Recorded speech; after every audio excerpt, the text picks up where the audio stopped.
Hey guys, welcome back to my YouTube channel. My name is John. I am Orphan Car Garage. I'm located in Massachusetts, in the town of Abington, which is about 30 minutes or so south of Boston.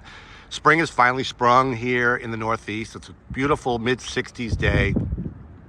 Warm, sunny, perfect day to profile for you this green sport coupe from Volkswagen. This car needs very little introduction. Most of you probably know exactly what this is, but maybe you haven't seen one in a while. And that's for good reason. Most of these have left the American roadways now many, many years ago, used up, rusted away, and turned into a refrigerator, especially up here in the Northeast. So uncommon to find a clean survivor such as this one here. This, of course, is a Volkswagen Karmann Ghia. And every bit of that name means something, and I'm going to try to give you a rough history rundown of what it all means. The car had a long run from 1955 to 1974, available for sale to the public. This particular example is from 1973, the second to last year of production. The car really didn't change much in style all those years, that full 19-year run. Mostly the changes were due to safety regulations, things that needed to be changed to meet certain regulations, such as in the US, such as the bumpers and directional lights and so forth, seat belts inside the car, padded dashboards, etc.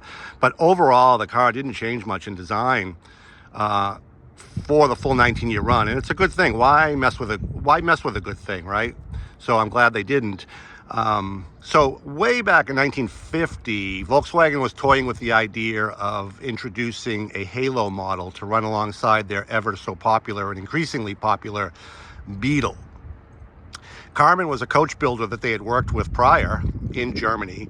And Karmann actually approached Volkswagen about building a coach body off of the Beetle platform, a sport coupe sort of coach body that they could build and sell alongside the Beetle at Volkswagen dealerships around the world. Volkswagen agreed to that, let Karmann come up with a mock prototype, and they did. The problem was, from what I read, the first mock-up that Karmann came up with, they hated. Called it ugly and disgusting. Karmann went back with their tail between their legs, swallowed their pride, and turned to the coach builders down in Italy at Ghia for some help. The end result is what you see here in front of us, the Karmann Ghia. So this was a joint effort between Karmann and Ghia, and the end result, of course, sold very well through Volkswagen dealers for 19 years. This particular car, again, is from 1973, wearing an outstanding coat.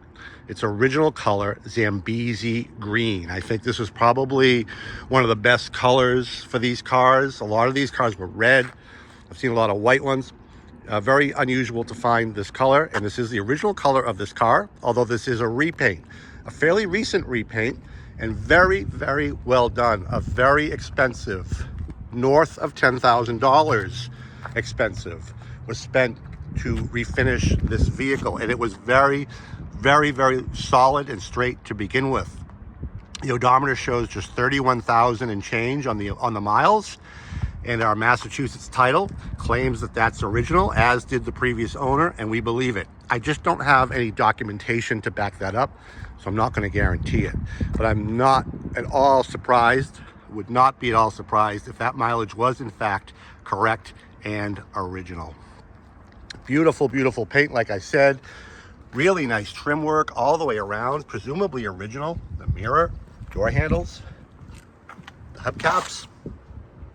When the car arrived here, it had black wall tires, and they were too small for the car. They were undersized, and it really gave the car a dowdy appearance. So immediately I ordered the correct size tire in a white wall, and it really woke up the car. I say that all the time. Tires and wheels can make or break any car. And this car completely transformed itself with the upgrade of the white wall tires, as you can see. It's very, very period correct. Looks just like something you'd find on the lot at Volkswagen in 1973. As we go around the car, you'll notice that the bumpers were painted black. The owner decided to do that during the repaint. I wish he hadn't, but he did. There are reproduction chrome bumpers available. These bumpers are 1972 or 1973 and 74 model only, but there are a couple of manufacturers out there that reproduce them in the correct chrome if you didn't like the black. I'm not a fan myself, but it's an easy enough fix. Again, nice trim. These lenses aren't cracked. This is a, I think 72 and up had these lenses that wrapped around because we needed to have a side marker here. Things that needed to be done again to meet US regulations to sell these cars in the US. Gas filler up here because of course we have a rear engine car here, air cooled. It's mechanically basically the same as a Beetle. Really, the paint is gorgeous. There's really nothing to point out on this car body wise that needs attention. There's no scratches or dings. That really cool signature Karmann Ghia emblem. Remember my art teacher in grammar school had a red one and she loved it. I mean, and this was in the late 1970s that she was driving it every day back and forth to school. And winter, spring, summer, fall, it was her everyday driver. And I remember by 1980 when she did finally trade it in for a Rabbit, it was on its last legs, and that was 1980. So to find one of these cars like this nowadays is getting harder and harder and almost impossible, because as we know, especially if you're in the know with these cars, body integrity is everything, and a lot of these cars just rotted away, much like the Beetle. They were used up.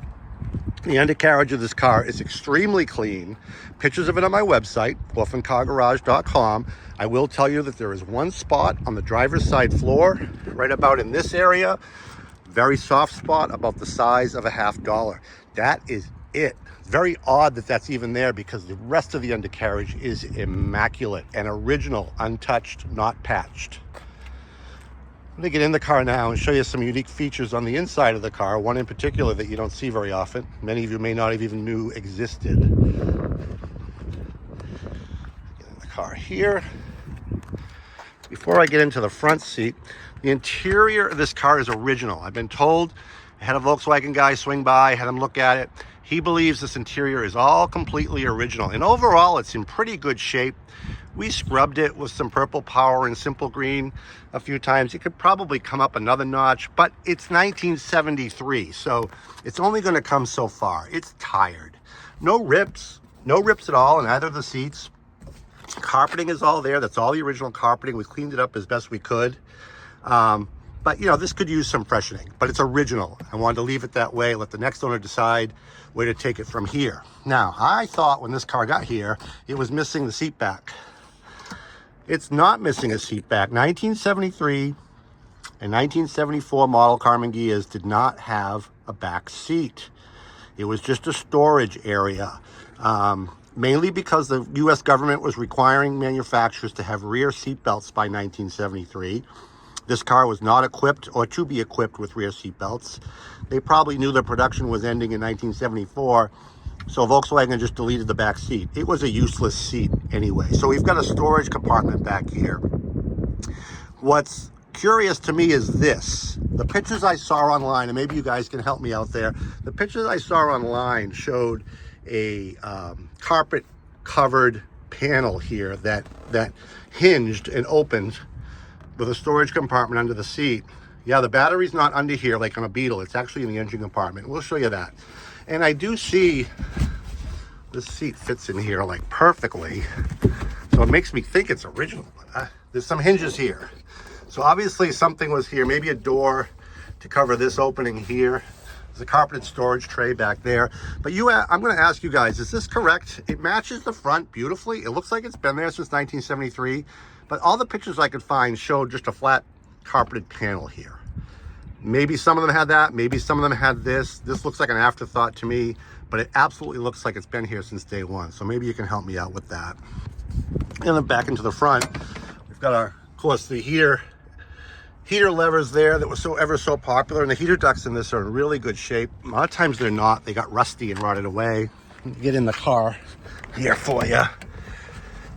And you'll see, as I sit behind the wheel, I'm going to tell you that the padding, the horsehair padding in the driver's seat is almost non-existent. So I feel like I'm sitting on the floor. But you know what? I think these covers maybe could be restored, cleaned up, some new stuffing in there, and you'd be good to go. Maybe new carpet. Speaking of things that could use to be replaced, the dashboard padding, which is super, super common to wear in these. They started to do this when they were just a few years old. This car is no different. So we've got a really cracked dash pad and some vinyl covering here missing on either side of the radio. These pieces are all available through Volkswagen vendors. I thought about doing this over, but for expense and time, I decided to sell the car as it is and price it accordingly and let the next owner decide if they want to take it to that level or not. We've got 31,833 miles on the odometer. And again, we have every reason to believe that that is correct and original. And our mass title says that that is actual mileage. So, AM radio, rear defroster, and a really cool auto stick. This is an auto stick transmission. It's more automatic than it is manual. There's no clutch under there. It's just a brake pedal and accelerator. You've got first gear, you've got second gear, and then when you push down and go over to the left and up, you've got reverse. Over to the left and down, there's low gear. So basically you've got a 3-speed shifter without a clutch. There's a torque converter that actually runs that. Also electrical solenoids that have all been replaced and or rebuilt in this car. The system works perfectly. It's actually kind of cool, very easy to use. So if you don't know how to drive a manual transmission, you could drive this car in a cinch. So it's just absolutely no problems at all. This apparently, from what I read, was a very unpopular option with Volkswagen owners back in the 70s when it was available. So not many owners chose this transmission. In fact, some paid to have it converted later to a typical 4-speed manual. I don't know why that would be. Maybe it has something to do with the small 1600cc engine that's in the back that's also shared with the Beetle that only put out about 46 horsepower in 1973. So this is definitely no speed demon, but a fun, cool cruiser nonetheless. So I'm going to start it up for you now. I'm going to show you the engine, and then before we hang up, I'll probably show you the trunk if I remember. If I forget, I apologize now. Just check out my website for pictures of that. So always a good starting car. That unmistakable sound of a Volkswagen air-cooled engine. This car has an electric fuel pump. Always reliable and starts right up. Gas gauge works. It's a little bouncy, but it's there.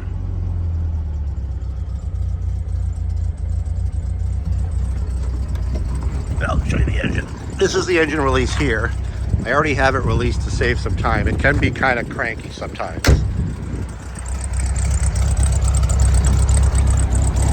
There you go. I believe this is emissions right here, and that's your solenoids for the auto stick. That's the auto stick actuator solenoids to put the car in gear. Carburetor work was recently done, tuned up. We got that electric fuel pump. As you can see, it runs really good. No smoke. I'm going to open the trunk. See, I didn't forget. Usually I do. An original door panel over here on the passenger side. Map pocket lost its elasticity, which is typical. Now, one stupid thing I think in design on these cars, and I've had 3 of them here. It's the first Karmann Ghia, but I had 2 Beetles, same setup. This is the release for the front trunk, and it attaches to a piece of cardboard. Why would they do that? It attaches to a piece of cardboard. So of course, over time, it comes clear from the cardboard and just hangs loosely in there. I've never seen one that actually was still attached. I don't know if, I'd say that was a bad design. So basically what you just do is pull the cable by hand and the trunk opens. Just seems like a bad design to me, but anyway. So here's the trunk compartment. Spare tire. There are pictures of this out of the car on my website. It's all clean and rust-free down there, which many times in these cars is not. Really cool here. This is a Volkswagen trademark. This is what pumps your windshield washer fluid. The air pressure in the spare tire is the windshield washer bottle, and this is where it gets its pressure from, the spare tire air. Hopefully you don't need to use it too much because your spare tire is going to go flat. It's original cardboard here, obviously dry and tired. These are available reproduction, but this is the original, and I'm assuming that not too many of the originals are still around. Obviously stained. I'd probably replace it, but I wanted to show you guys that the original one is still here. All painted inside, really nicely done. The paint on this car is absolutely, again, over $10,000 was spent to paint this car just within the last 5 years, and that's not uncommon. That's the going rate for a paint job, a good paint job. So there you go, Orphan Car Garage. its debut, this 1973 Volkswagen Karmann Ghia with auto stick in Zambezi green. It doesn't get a whole lot better than that. So we priced this car accordingly with the deficiencies that it has, the tired interior and so forth. $12,900. $12,900 for this very drivable, usable Karmann Ghia. Very show-worthy, gorgeous, gorgeous paint, as I said many times. These cars trade well into the 20,000s when they're fully sorted. There's a lot of room to move on this car if you bring it to another level. This is an easy choice if you're out there looking for one of these cars. They just are very, very hard to come by in this price range and in this condition. Give me a call, 508-954-8090. Check this car out on our website, orphancargarage.com. Comment below anything I said mistakenly. Let me know what you think. Until the next one, we'll see you down the road. We're on a roll here. Hang on. Thank you.